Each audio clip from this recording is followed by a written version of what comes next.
not going to get a chance to play the Taliyah, Jarvan, and Kalista, much more standard bans. Yeah, Khan been playing the Jarvan as well up in the top lane, getting removed. So Fnatic are targeting some of the champions we've seen from Longzhu already here at Worlds. First time we're seeing Longzhu on the red side, we should note. They were able to first pick Jarvan both games so far at Worlds. Speaking of both games, Fnatic have had that really high priority on Ryze.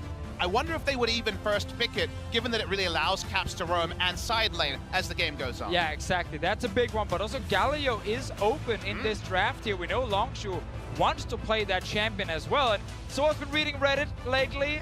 They highlighted one of the dog champions he could actually beat Longzhu with. The literal dog champion. The actual dog champion. Instead, though, it's going to be Reckless getting his hands on the Tristana, one of the premier hyper carries, one of the only ones left with Kog'Maw and Xayah taken off the board. Yeah, a lot of AD carries removed. Now, Varus is a fine matchup against this Tristana, or you can also run the Twitch, which we have seen quite a few times. And Prey's not exactly new to this champion, in case he locks it in. You're not new to the Janna, not a common pick these days for him, but in meta's gone past on Najin Shield at Worlds in 2014. He was one of those big Janna players next to someone like Zero. Was on Royal Club at the time, so they will lock it in. I'm intrigued to see what the AD carry choice is. If it's just the normal Varus, this is definitely a cornerstone of the champion pool. In spring season, you either saw Prey on Ashe or Varus. It gives them initiation from bot lane, and Prey is famous for his arrows. Chain of Corruption, it's right up there as an initiator. And of course, this is the new standard when a lot of those power picks are taken away. Varus seems to be the go-to carry, but it does give Fnatic the opportunity to pick up a jungler, round out the rest of their first pick. And also note that they didn't look to Twitch. They did not want to draft the Twitch Janna on red side and have a losing bot lane. So they went for Varus for power. A lot of power on blue side as well. Look what Fnatic are doing here with the Rakan. They're not taking Lulu and just matching the shield with the Janna. They want engage. When Fnatic are doing really well, Justice is on an engaged champion. And now they can actually also start targeting the bottom lane if they want to start ganking it in the game. Both teams matching each other as we complete the first rotation. Junglers and bot lanes have to find out what the solo lane picks are going to be and what's going to be taken away, more importantly, as Gnar is the first ban. And again, we have 4 members of Longzhu we focus on, and one that we pass over usually. That's the rookie Cuz, who's looking in his first season to become a world champion. The one initiation champion he's actually shown really good performance on has been the Gragas. His casks have been on point. You haven't had to really question his engage on this particular jungler. So it may not be the Kha'Zix, it may not be aggressive, but it's a good pick for Cuz. I want to highlight that Galio is still available. Fnatic plays it in the top lane. Obviously, Longzhu plays it in the mid lane. Fnatic can still ban it away here if they want to, or if they leave it open. We have to see if PDD wants to play it. Because normally when he gets a champion like Galio, you can go to top lane and you can even assist bottom lane if needed. Galio, Cho'Gath, they're big picks that certainly could be considered first pick on the red side for a blind pick. BDD 10 games played, only 5 deaths on frontline Galio. 88 players being reinvigorated with him, and you see a Trundle ban, so it seems like Soaz happy to play a tank. Yeah, exactly. That could signal a Cho'Gath for Soaz in the top lane. Maokai, I guess, as well. Maokai is another one, just in case it is not locked in here by Khan up in the top lane. Remember that Jace is banned, so Jace, Trundle, like you say, together, says tanks There's on the top Galio. side. Is going to make it through. Could be a point of concern for Fnatic. Fnatic may have loved to get their hands on that one. We've seen Jesus alongside a Galio, especially with Rakan, be such a threat. And if this is another team, you look on the red side and you say, well, surely it's Galio top because they're low damage. You don't really see a secondary damage dealer if it ends up being a tank top lane. But Longzhu have tried alongside KT Rolster to play these very early to mid game comps. Do they work in the Ardent meta? That's a different question, because if the game goes long, low damage is always a concern. Yeah, and if they want more magic damage, which I don't necessarily think they have to go for because they got Gragas Galio, then Rumble is available in this draft. Otherwise, I still think you can go for a physical damage dealer in the top lane.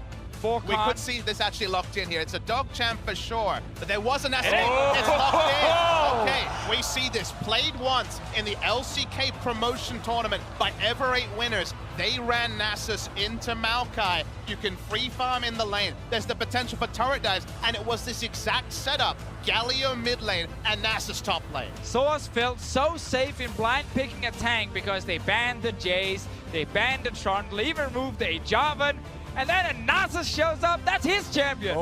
God, the literal dog champ against Soaz. He's fighting his own demons right in front of us. You could argue he brought this on himself. He talked about it, he called it out, and Khan has obliged. Seeing this pick at Worlds is so exciting. Another unique pick, another unique champion for Worlds 2017. And I feel like Longzhu obliging us after the Gigabyte Marines wanted to play a standard game. They're saying, hey, we'll be the ones that are going to mix it up a little bit. But now we have such a unique composition assembled on the side of Longzhu. What is this Nasus doing? Is this just the standard farm it up solo queue Nasus? What does this guy bring to the table? I mean, it will in the early game be a lot about just farming, but in the late game, he's such an absolute monster. Also now, with that reduced cooldown on his Q during his ulti, it is so hard to deal with him if you get that far into the game. So the fact that Fnatic are running a lot of engage simply means that if they can force enough fights before we go to late game, they can use that effectively.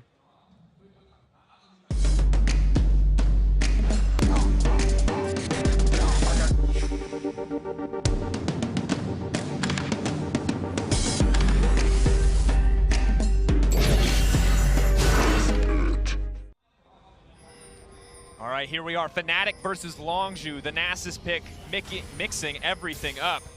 An exciting moment here for the team. Of course, if you haven't already, folks, there is now a chance you can head over to the store. If you want to participate in Worlds 2017, check out the Championship Ash skin. 25% of the proceeds from Championship Ash and Ward skins are being added to the prize pool, with another 25% being donated to charity. And of course, there's the Chroma as well. We've only seen it once. I thought maybe Prey would play the Ash this game, but instead he's on the Varus, and we're seeing already some attention on the top side.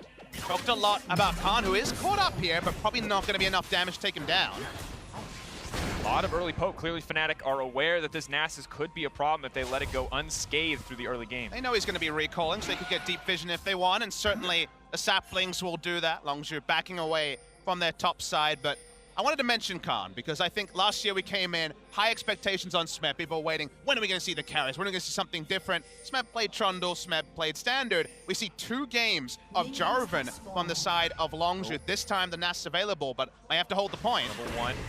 Dark Sphere's gonna check. Multiple members there. That's the body slam into 2, the immediate flash out. Caps gonna be down the summoner spell alongside Broxa. Exactly, 2 members. I think Fnatic a little bit baited because no one seemed to take damage from that Q from Caps. Everyone stepped out from Longzhu and then right back in. I actually think it's a pretty poor level 1 decision, because if you consider Fnatic knew that Longzhu had vacated their top side, it's safer to invade a part of the jungle you know the enemy is not on, and re-invading bot side is a risk that was unnecessary, I would say, for Fnatic. They could have taken the long route to bot lane and ignored it. Instead, they get caught. To make it even worse here, Caps could not go back to base. No TP on him, so he's down a lot of HP early on. Will have to use both his potions as well to just get full HP in this lane. And we know that BDD is just here to farm in the early game and then get that level 6 on Galio. And suddenly, if you want to play this game where you're trying to shut down the Nasus, Galio can join in and help. Difficult place as well, with both flashes burned. It's going to be so much more difficult. Caps and Broxa, so frequently the members we talk about on the side of Fnatic, now both flashless, both significantly less able to be proactive here in the early game. Forever 8 winners, when they did play Nasus Galio versus Maokai, stacked the CDR, it was Trinity Force early, just a carry, more of the carry build you see in solo queue, and turret dives were real. Galio is insurance on the top and on the bot, which is big for Longzhu. But now, of course, one thing we have to highlight is when you look at this matchup, most recently against IMT for Longzhu, their bot lane did suffer. Their bot lane did fall behind, and we have to wonder, is this an avenue for Fnatic to exploit? I mean, we know Fnatic wants to get the bot lane ahead. We saw when Fnatic played against Immortals, they hard camped the lane. It worked, as you said just before, in the first day of Worlds, where Gorilla died multiple times in lane. The same thing probably needs to happen for Fnatic to succeed early on. You don't want to try and feed your own Maokai. You need to get Reckless going on this Tristana. That's why they draft Rakan, to also have some CC setup. But the window is small, because the moment that Galio gets ultimate, the headaches start to grow. Sure, it is not Alistair to repel those early ganks, but Janna can do a bit of peeling, even at level 2. Once Galio gets to level 6, he will also have disengage. So it's not necessarily a hard timer, but to try to recreate with this comp, you need to get going soon. Yeah, and you also kind of want that level 6 on Broxa. Meanwhile, Gorilla and Prey, probably knowing the game plan from Fnatic is play around bot side with the draft, with how Fnatic has played in the past. And their job is just to stay alive and don't actually try anything risky. And it's one thing these guys are very known for, at least avoiding, you know, the ganks. And you think back to the Varus over the Twitch that was available. If you draft Varus, he can always do something. If he needs to push, put more points into Q. Hell, E is even decent in that situation as well. He's the much stronger laner, and if you're looking to leave someone on an island, Twitch with Relic Shield, that's risky. A Varus, he's certainly someone that can make the best, even if the game is not going to be about bot side early for Longzhu Gaming. Terrifying champion to try to dive out, try to pressure, especially once he hits that level 6 mark as well. So just continuing to build on to that point we made earlier about this being a very small window for Fnatic to exploit. If they want to find this lead in the early game, it has to be quite early. But for now, they may have the vision on the bottom side, but not a whole lot else. Even the pressure is starting to balance out as the wave bounces against the bot lane tower. There's another thing I want to mention about Nasus, but I'm just waiting to see if Cuz is doing anything. No, he's stepping away. There was a buff that happened to Nasus quite some patches ago where his E also started reducing 15% armor when he used it on targets. And if you look at Longzhu's composition, the majority of the damage is going to be physical coming in, obviously because of Nasus himself being able to smack around with the Q, and reducing that armor here on some of these big tanks on Fnatic is actually very effective and very important in the late game. Yeah, the Spiritfire used to be flat armor in MR. Now it being percentage means it scales into the late game, and we wondered who the second threat would be, expecting Galio mid. The Nasus infinite scaling certainly does fit the bill, even though his kiteability is always going to be something to keep a track of. It's just a little nerve-wracking. So often we see teams put themselves in a position where they're playing against a clock. We might get the first gank in that bot lane here. Praying Gorilla are pushed pretty far up, but playing it safe right there, reading the situation correctly. Yeah, 2 question mark pings around the bot side was enough early information, I assume, from BDD after seeing him pass through mid lane to stave off that particular start. Brox is spotted. BDD knows what's up. Just gonna back right out. Taking it forward here, moving on as Broxa goes back to the top side of the map. He is gonna walk face first into Cuz, but Cuz already getting what he wants out of the exchange. Watching Soaz come down. Nasus so far just free farm, first item purchase already, 10% CDR on the Sheen, so he's happy there as Cuz might be caught. Level 4. Not exactly where we wanted to be. Luckily for him, it is just the Maokai. All the burst damage used up. Soaz not looking to commit the ultimate. Knows it might be more important for this laning phase. A lot of things to consider here. But Cat Champ versus Dog Champ, top side of the lane. Not the most exciting matchup. Once again, waiting for the infinite scaling, and this is the thing that scares me. If you're playing against Longzhu, and their game plan is to sit here and wait, all of the pressure is on Fnatic to do something, because eventually, as you mentioned earlier, Nasus is going to be unstoppable. Even that phrase you utter is surreal to someone who cast the LCK, because Longzhu were on the faster ebb of gameplay. They were not SKT, they were not Samsung, they did not focus on the outscale. They focused on their early to mid-game shot calling, their understanding of win conditions, which largely were precipitated around getting big leads. And usually you see the first 4 champions, not including the Nasus, and you think that's what this draft is about. They flip it on its head. They're playing a different type of meta at Worlds, but they are going to be comfortable as the game goes on. Kana already sitting on about 100 stacks in the early game. He's not really been under any pressure. We'll just keep farming up in that top lane. Now, though, as we move a little bit further into the game, level 7 for Caps, he doesn't have pressure here. Not a whole lot of kill threat onto the Galio without some help. Maybe he can find the opportunity to roam. However, Flash is now back up. Much easier for him to play out the rest of this laning phase. Cuz taking his time, both junglers approaching level 6. This could be the catalyst, the point for playmaking. It's just so important that Cuz is always moving in, placing a few deep wards, so he's finding Broxa. He's able to see if Caps is roaming as well. And again, it just means Prey and Gorilla are going to be so safe in that bot lane. You can see how Fnatic are always hovering around the bot lane, but they simply cannot get down there unspotted. That means extra time. That means Nasus getting access to minions. He is ahead in CS compared to the Maokai. It's only good things for Longzhu. The pace of the game is slowed. We already see a couple of early trades onto Soaz. Not going to be a Galio coming in this time, but soon that game plan may be enacted. And of course, Sheen, a nice early item purchase, lifesteal from Nasus as well, means it's pretty easy for him to sustain up in this lane. May not have the kill threat, but Cousin Prey could. That's the level 6. Chain's not going to connect. Rare misstep from Prey on that one. Warning shot. Telling Jesse what's going to happen next time he's overextending in the bottom lane. And now, Longzhu just going to take advantage of any pressure they got on the bottom side, but it's immediately removed with the ultimate gone. It's so much easier for Reckless and Jesus to play further up. No fear of a counter engage. A sedate game with Longzhu involved. Not what I expected here, and I know when I was saying for the hopes for this game pre-tournament, I wanted to see late game fights between Rekkles and Prey, two of those top-tier mechanical AD carries, and at this pace, we may very well get it. Definitely the case. Right now, it feels like Prey has kick-started himself with the option to go for a more, gold-efficient starting item, at least in terms of gold production. I'm just afraid that when we are setting up for the big late game AD carry fights, Khan just kind of takes over on his like 5 million stacks Nasus, one-shotting Rekkles or Caps in one of these fights, because once again, it's a very slow game in favor of Longzhu. BDD's not been able to use his ulti because why? He's just saving it. He literally just wants to be defensive at the moment, and it's all he needs to do. Well, at this point, we have to start asking some of the big questions, which is, for example, how many stacks have you guys seen Nasus hit in the game? Because we could get to some big numbers here. We're at 160 Are we already. talking about solo queue or competitive? Because you mentioned an Ever 8 game, there was a Dignitas game for someday. There's not a whole lot of a sample size to go on here. I'm going with either. I mean, I have quite a famous Nasus myself when I'm playing. Oh, really? I'm only last hitting with E, however, because I don't want to get too strong in the game. See, it's the deliberate training weights. You got to hold yourself back. Well, even if Khan decides to play that way, luckily for Longzhu, he still has the Wither, which I feel like is such an undervalued tool against one reliable late game damage threat. I mean, just consider the situation. You get Withered, you're against Gragas, Galio, and also the Varus. Do you use some Cruel Scimitar on him? Because that's what's going to be the reality. Choosing your CC, you might have to see a Rakan go very early Mikhails purely to actually increase his damage.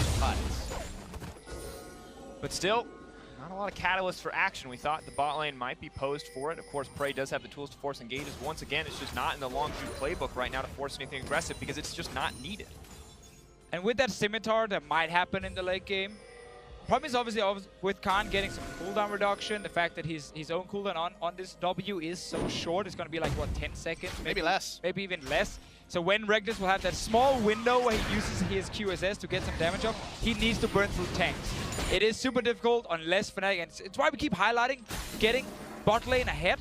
But right now, Prey is sitting with the same CS as Rekkles. No tower's even taken some real damage just yet. And it's just meaning we're kind of waiting for the big moment where Fnatic pulls the trigger. Guys, we waited for day 4. We want what is the Might counter? Might be now. Sensor. Yep, we'll hold the point. Also going to go wide because flashing out. He's not a damage drops, but just tickling him. Bit of a fumble there from Broxa. Not going to be what Fnatic wanted. And now Caps out of mana. VDD's going to have lane priority. Push up, VDD. Happy to take these good trades. Force Caps behind. Extend the game further every time. Get that click over to Nasus, see the number increasing. The timer only gets more severe. Khan just perpetually comfortable in this lane. Luckily for Fnatic, they do have lane pressure. Soaz is able to push the Nasus out, but for how much longer? How much longer until the Nasus actually has a kill threat on the Maokai, especially with the Storm Raiders? It's going to be an easy chase down. So now that Fnatic are unable to stop the Nasus, they can't really gank bot. Maybe they should switch out around the focus. I like what Caps is doing now in trying to go up and see if he can kill Khan.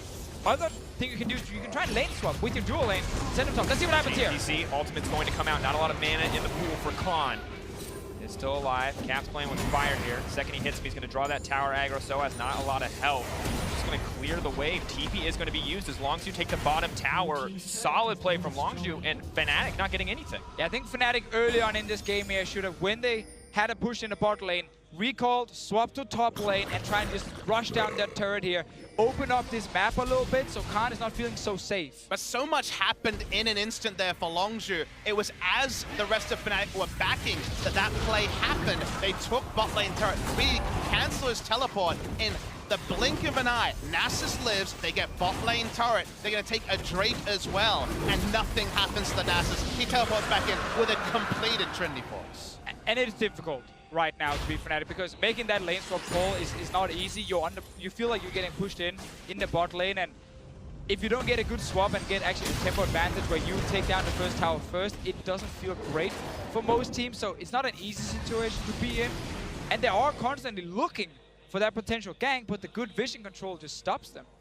And it's not an easy situation for any team, but it's especially concerning for Fnatic because when you look at their most recent game, we know what happens when they fall in a deficit. and we know the struggles they can have when they're not confidently ahead. You can see the difference between how these teams stacked up against Immortals. Longzhu, clean win coming out once they got that lead. Fnatic, a much shakier road. We will get to see now, though, Longzhu's dual lane going towards that top side. So it is Longzhu initiating their own lane swap. Khan is going to get removed from the 1v1, at least for a moment. His Trinity Force is completed. Fnatic want to find a way to try and get down a tower. I mean, at this point, putting Varus and Janna in a short lane, just like they have been the entire game in bot, is absolutely fine. You cannot slow down Nasus. That ship has already sailed 137 CS at 14 minutes, basically at pace with everyone else. So might as well start setting up the Varus to hit his mid-game spike. The on-hit build with the Sensor and the Rage Blade certainly more than underway, but Soaz is here looking for a lane game. Yeah, Lola trap he's setting up. Broxah is gonna get spotted in the river going towards topside, so Longzhu will be aware that something is happening up here. Once again, Broxah notice on the ward. There's another one coming up here. Important to keep your eyes on Galio as well. For now, BDD is locked in the mid lane, clearing out the wave. It's not a long walk, though. This could be the setup for Fnatic need, but it's a small window. They need to take advantage of it. A little bit more as the tornado comes out. One's going to pull the trigger. Looks like just the tower in their sights. Canacree making it easy. Tristana still able to siege, but the cast going to clear the way. Broxah not going to get locked up, but Jez as well. Reckless could be next, has to rocket jump to safety, and Fnatic still not getting anything. But again, it's because it's taken them so long to initiate this swap here in the game. Once they couldn't find the kills in bot lane, they had to do it earlier to try and get down a tower, to try and speed up the tempo, because now they're just losing towers in the bottom lane. Terrifying to watch too. Nasus over 300 stacks at this point in the game, only 15 minutes in. Khan is a farming machine. Something that you have to respect, because this matchup no longer quite as one-sided, but Broxah sees an opportunity. Prey has been locked up. A nice Monsoon gonna stop it. No further aggression comes in. Fnatic once again denied. Give a cookie over the cast as well for that body slam onto Jez, is denying his entrance into the fight. Khan and Soaz fighting down here, but everyone steps away. How do you beat the tank meta? First answer from Europe, it was Trundle. The Nasus doing the same thing. It's been pushing and ignoring Malphite damage. Making damage. Jez is going to give out with his life, right? Taking a lot back from the tower and no mana left. Broxah doing what he can, but the Blast Cone just keeps Longzhu out and into safety. Fnatic are trying to get something, but they're not getting anything in any one of these exchanges. It's exactly the game plan from Longzhu. It must be so frustrating to be on Fnatic and at the last pick realize that the timer you are on is not what you expected. The Galio-Nasus duo, only seen once in a game that not many watched, is working a treat. Wasn't quite able to take down the inhibitor turret bot lane. Has it low. Speaking of top lane standing gold, Fnatic have to keep giving away free objectives. And it's just important to highlight that Khan himself is just farming. He's not actually like outplaying anyone or doing a whole lot.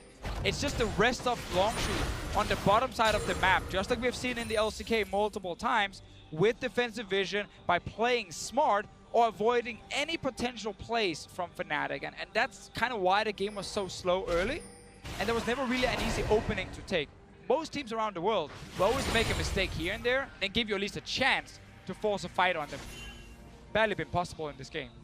Difficult road for Fnatic. They need to find an opportunity to come back. You can see Soaz and Caps grouping up. Maybe they're hoping to find a pick. They've certainly got enough CC. But Ward will just catch them on the side before they begin. Cats come out. Hoping for a little bit of lockup. The tower is low, but there's not a creep wave there. They have to commit to the dive. They want it. Cats is committing, but not the way that he wanted to. Jez is trying to make his way out. Galio coming in as well. Cuz on the 100 blood. But here comes Nasus. There's the withered half health. My God, the siphoning strike reduced cooldown as well. Cuz retreating. Nasus finding the first kill, the latest first blood thus far.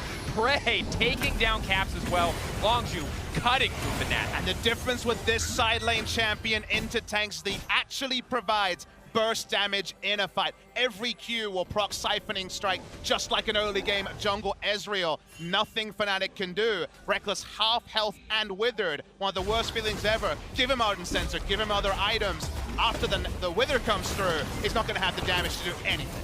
Such a good counter pick in this game here from Longzhu's side. They saw this draft from Fnatic, they saw the different tanks, they saw the Tristana, who is so focused on her auto-attacking, and then they have this Nasus ready, who we know in the late game is just even better than in the past. And we have to remember, we're introducing Khan to a lot of the viewers at home. This is the guy who wanted a counter pick to the Renekton that was dominating the early game and the early part of summer season. He locked in Mordekaiser straight up and took him into lane. This guy always has the mad scientist view of what takes down. He always wants lane priority. He's had no issues in the side lane, and we get to see him in a fight. Very nice chain of corruption, and also cast from Curse. Yeah, exactly. This Striker's performance from Curse here is very, very good to just once again make it hard for Fnatic to start the fights. At this point though, as soon as they didn't actually get the first kill, all these different tanks are just gonna run you down. And Reckless talked so much about his matchup versus Prey, what it would mean for him to beat Prey.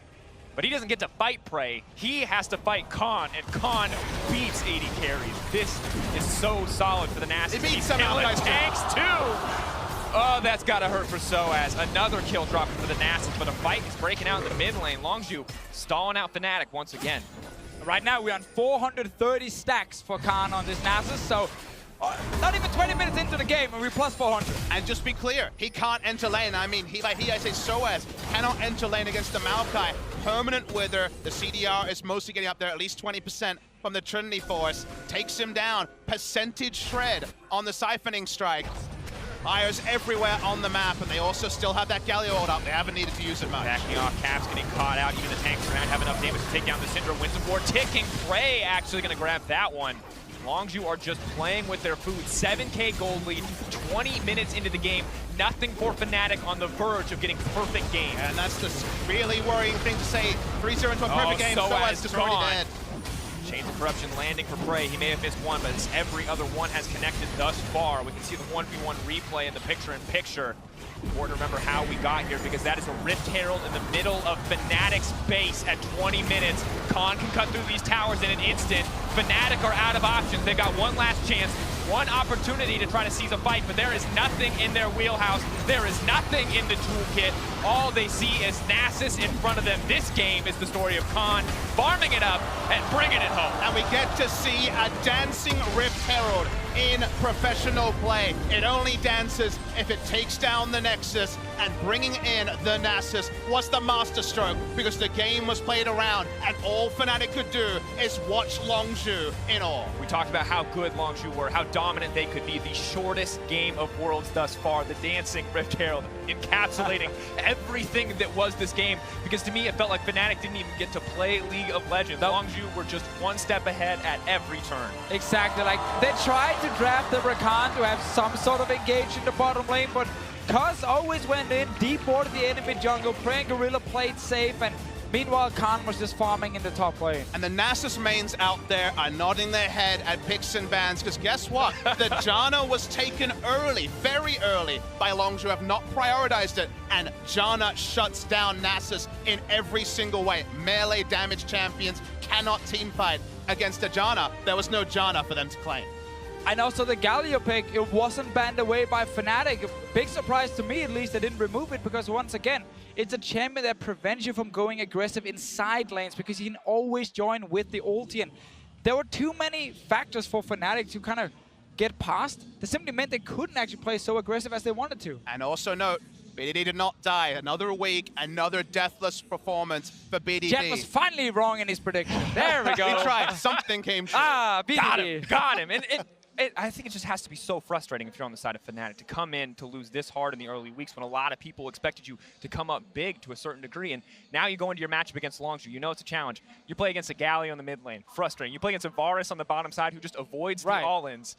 Must be such a frustrating game to end the first week on. Especially because we have to think back to that Immortals game for Fnatic. Like, they are so close to winning it, then the big play at the end of the game backfires completely. They lose it, and that's why you're now looking at Longzhu and you're saying, wow, Fnatic actually needs to beat Longzhu at least once if they want to make it out of this group, and it seems almost impossible. Definitely a rough path for Fnatic thus far, but let's hear more on that game and send it over to the analyst desk.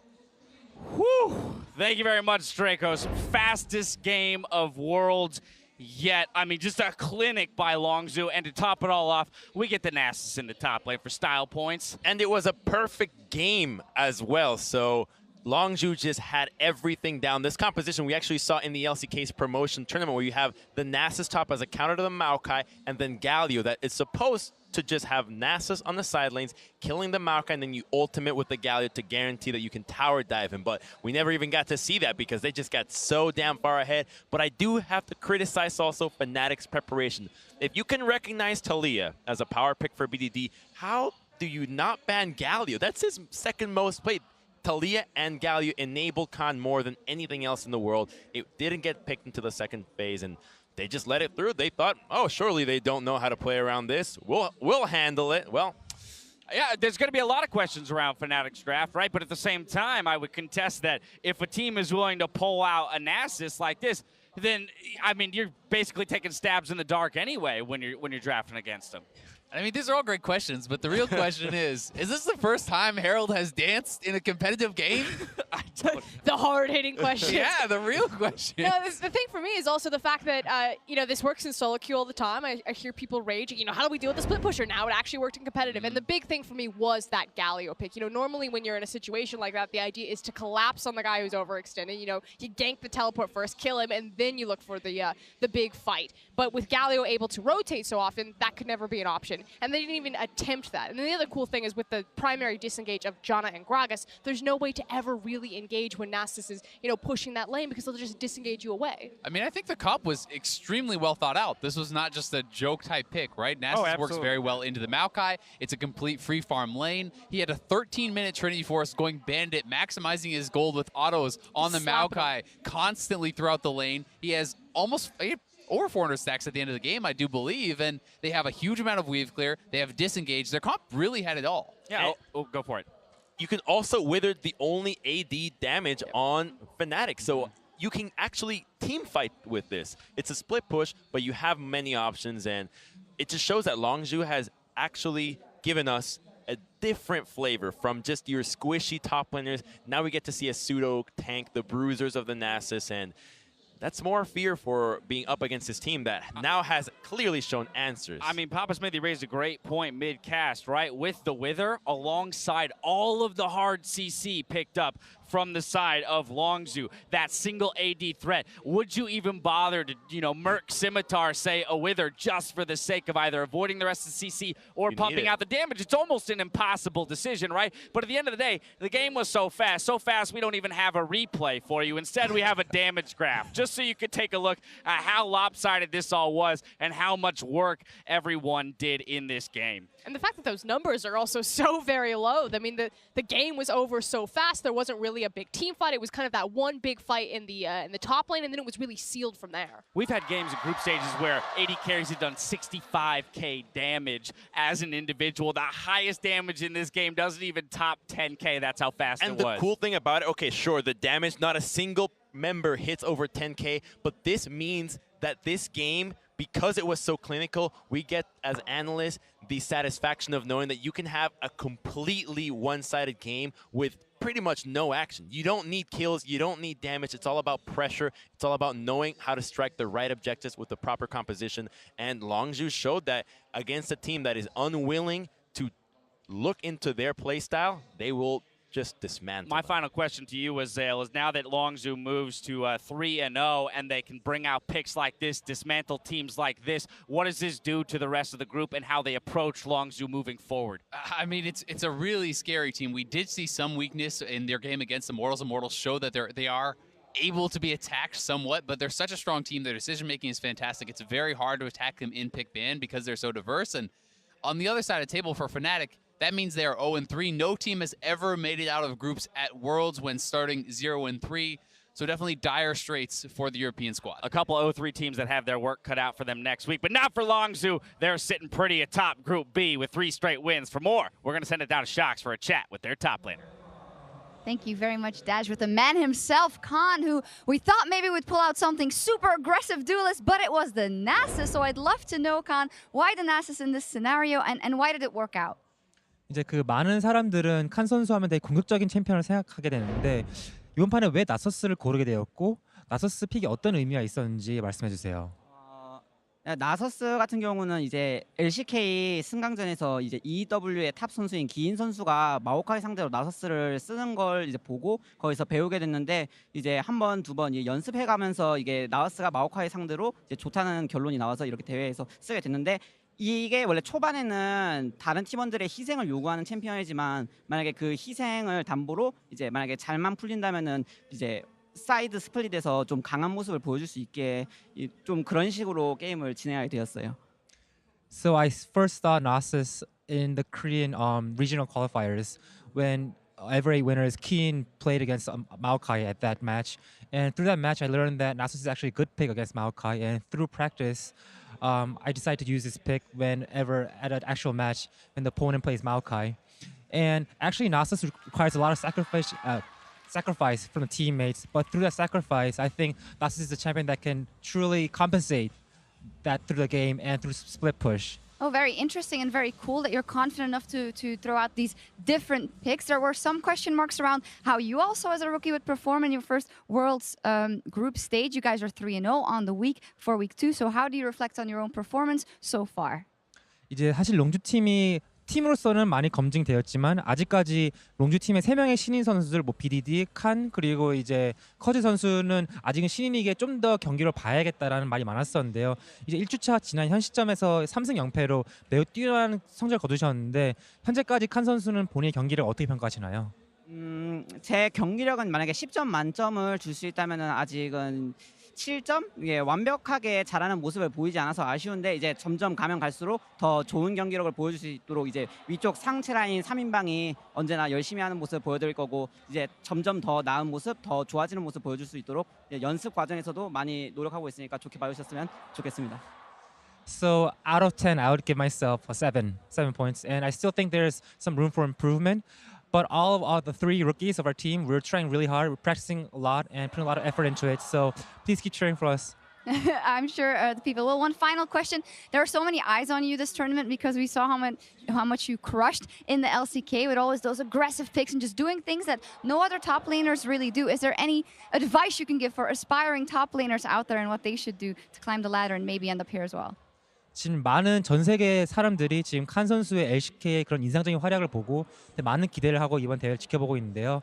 지금 칸 선수의 그런 활약의 바탕 속에 바탕을 두고 지금 이 방송을 보고 있을 많은 일반 유저들에게 한마디 본인의 탑 플레이에 대해서 좀 조언해 줄 수 있다면 어떤 얘기 있을까요? 전 세계 탑 라이너분들이 한 가지만큼은 이제 명심하셨으면 좋겠어요. 여러분들이 지는 게 아니고 여러분들이 지면은 그거는 정글 탓입니다. So I just want to say one last thing to all the top laners in the world. Keep this in mind. If you lose, it's not your fault, but the jungler's fault. Okay, well, thanks for that final confirmation. Thank you very much, Khan Kantamida. Very fun interview as well. We're going to take a quick break, but we'll be right back with more Worlds action, so don't go anywhere.